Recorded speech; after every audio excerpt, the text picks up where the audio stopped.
66-14. What a win by the team. That's a big boy win. Utah hard as fuck.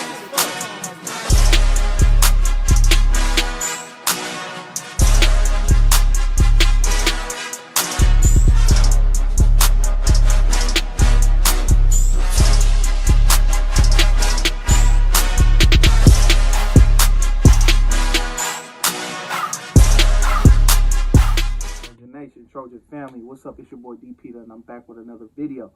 If you haven't done so, please go ahead and like and comment and subscribe to the channel. Hit that notification bell that you'll be notified of another video that I post. Now, I know I'm a little late. Not a little, I'm a lot late, right? So it's right now it's Tuesday that I'm filming this video. I was supposed to film this. I was supposed to do it Sunday, but I became lazy. Labor Day happened Monday. I ate a lot, got lazy, and here I am today, right? So I thought I'd come through still for everybody with a post-game review, right? So I just kind of want to talk briefly about the game and my opinions, and also give out 4 game balls. And yeah, well, let's get to it. So let's start off with the offensive side. Wow, I haven't seen an offense like this since, to be honest, when Matt Barkley and those guys were here. And early on, you know, when we had that Rose Bowl run in 2017, 2016. I could be wrong. Please correct me in the comments below. But to see how easily our offense moved down the field. Let me just give you a quick stat number of our offensive numbers from Saturday. I'll post it right here. For offensively, we had 330 yards passing. We had 208 yards on the ground. We had converted 27 first downs. We were 5 of 7 on third downs, and we had 0 turnovers. If that doesn't say everything, then I don't know what it is. Our offense looked great out there. I mean, the run game was on point.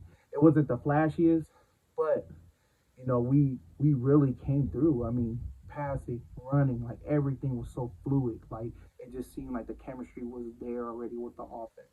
And our offensive line, wow, what a great job of just protecting Caleb and opening holes for our running backs to kind of swivel through and get the yards that we needed. Just to start with the quarterback, Caleb Williams. I mean, need I to say more? I was a big Caleb fan when he was with Oklahoma, just for those few games. You know, I watched that Texas game when Coach Riley made that decision to put him in. So I had no doubt going into the season for Caleb that he would do exactly that. But he is different because you could see the kid just really sitting in that pocket and just making his read, going through his progressions. It was just amazing to see. And then Yogi had mentioned it in the broadcast that, you know, his feet was underneath him, right? His feet was leading him to where he needed to pass the ball. Hopefully I'm saying that right. But you can just see it, man, the comfort level of that offensive group. It was amazing. The running backs, we got to see Travis Dye, Austin Jones kind of, you know, get the things going, get the run game going. And then, man, that kid, bro, Raleek Brown, wow, what amazing talent, man. I mean, like my boy at USC Jay said, man, that is the next Reggie Bush, man. That kid is amazing. The speed is immaculate. I mean, it was impressive to see, you know. So the running back group was good. Switching over to the receivers, I mean, the production was there. You know what I'm saying? They weren't, like I said, it was kind of like the running backs. It wasn't flashy, but then again, remember, we were playing against the Rice Owls, so they really didn't have to do much, right? So Jordan Addison had those 2 touchdowns in the first half, just easily, right? And then Taj Washington just getting yards, and Mario getting yards. I was kind of surprised not to see Gary Bryant as much as I expected to, but I mean, when you think about our receiving core, it's a loaded group.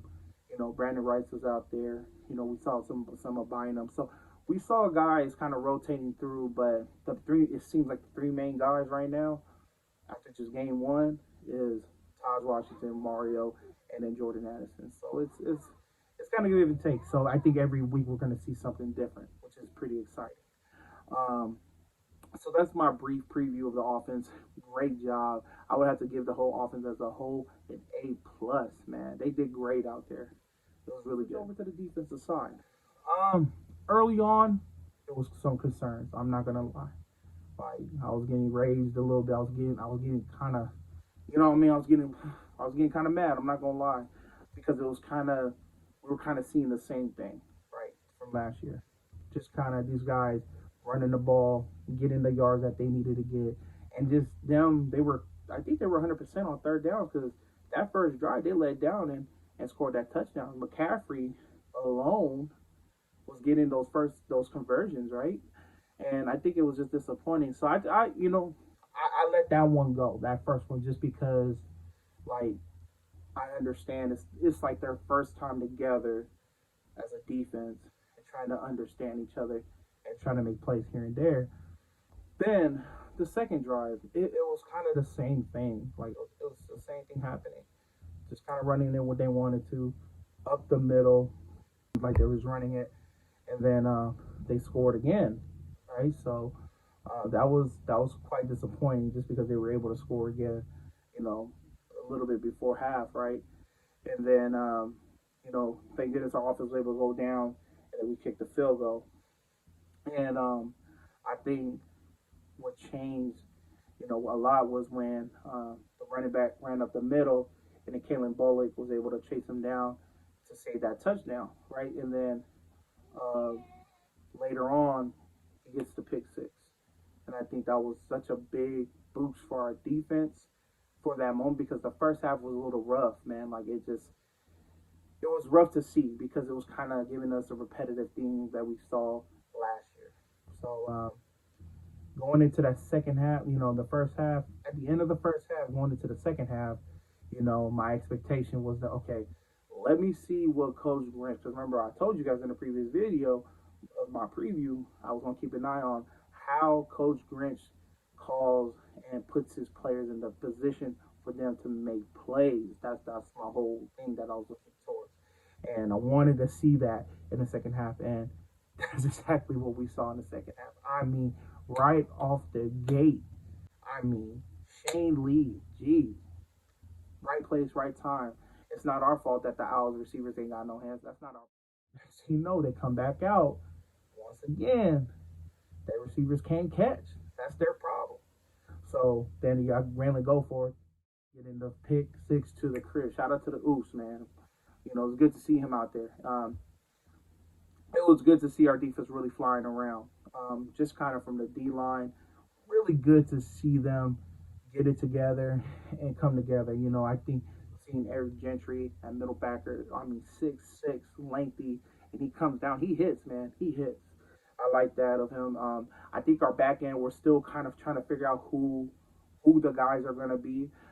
In my humble opinion, I do believe we need Max Williams back at slot, because McCaffrey plays the slot position, and Jalen Smith seems like he was struggling a bit. So I would like to see Max eventually come back when Xavier comes back, and then he plays that strong safety to where Bullock can finally go back to free safety where he is dominant at. So it was really good to see Solo out there. I've been a fan of Solo since he was at Mater Dei, but Uso was, a dominant. He's a Dick Butkus Award winner coming out of Mater Dei, All-American, and he was a guy who we thought was going to be that middle backer group that we've seen, in that '08 defense of Raymond Luna and Kaluku Mayava. We were going to see in Palaie, Noel Teote, and then Solo. That's what us, at least us true defensive guys and also Polynesian fans, were hoping for, to see that combo again, because just quickly, Ray and Kaluku Mayava worked really great, really, really well in 2008 on that dominant defense. So we were hoping to see that, and the kid was getting plagued with injuries, and you almost felt for him, right? Like every time you read up, you see videos about him, you're just like, you hope for him, and to see him come out and just the excitement, getting his sack and making plays, it was great to see. So shout out to him, shout out to the defense for just. I wouldn't say making it just because I was listening to Raylan Goforth's Uso's interview where it was he said it good. He said it wasn't really us adjusting; it was just us executing our game plan. So there was no adjustment being made. It's just they had to execute the game plan that they set out, and that's what I saw in the second half. So big shout out to the defense. We have to do better on stopping the run. This is imperative, man, because we are now going against a Stanford team that I believe bringing back their full starting offensive line. Of course, Austin Jones was a part of that group of the running backs, but they have a strong running back group again, and they have a pro-style quarterback returning as well, who's pretty nice. So I will make a preview on my next video. We know break it down Stanford's offense and defense. So yeah, man, what a great game! What a great first game! I was so proud as a USC fan, super hyped, flexing and everything because it's everything that we wanted to see, everything that we wanted to see. So I'm happy, and let's continue this momentum that we got going. Game balls. The first one goes to our QB, Mr. Caleb Williams. The guy was dominant. He was efficient. 19 of 22, 249 yards, 2 touchdowns. Oh yeah, he was hitting the ground running too. 68 yards on the ground. He led our running backs in rushing yards. The guy was dominant. I mean, enough said. The next game ball goes to is a group, and that is our offensive line. They gave up 1 sack, which I'm gonna have to blame it on our quarterback because he kind of like, if the protection was there and he kind of just tried to move around and he got sacked. So stat-wise, it shows that the offense gave up a sack, but I do kind of want to put a little blame on our QB, but that's cool. But they gave up no hurries. I mean, they were awesome on Saturday. And like I said, like our offensive line coming in this year was already the top-rated offensive line. So it did shock me of how they came out and played. On the defensive side, Shane Lee, 8 tackles, all solo. That's all his tackles. He had 2 tackles for a loss, 1 interception, of course, the pick 6, right? And my last guy, Kalen Bullock. He is a ball hawk. 6 tackles, 4 solo tackles, 1 interception, pick 6, of course. And he also got my momentum change of the game. The momentum changer of the game, Caleb Bullock. And I think it was that saving touchdown tackle that he had on the running back when he broke for like 55 yards and he snatched him, hogged him down. And then 2 plays later. So yeah, those are my game balls and also my momentum changer of the game. I'm going to be doing that. That's kind of the format of I'm going to do my post-game reviews. Pretty short and simple, keep it lit. So that's the things I'm going to do. Please comment below if you guys have any suggestions or any critiques of mine or critiques for me. And let me know what you think, man. Trojan family, I appreciate y'all, man. Please like, comment, subscribe. Also, at the end of the video, it has my social media. Go and tap in with my social media. I appreciate it, man. Love, peace, and you feel